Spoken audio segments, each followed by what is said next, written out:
The Pope is coming for us. The Pope is coming as a father.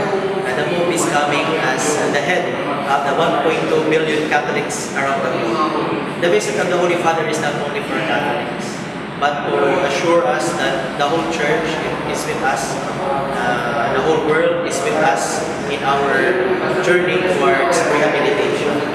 And with this act of mercy and compassion, with this act of love, it is also an encouragement for the victims that we in turn should extend this mercy, compassion, and love to our brothers and sisters.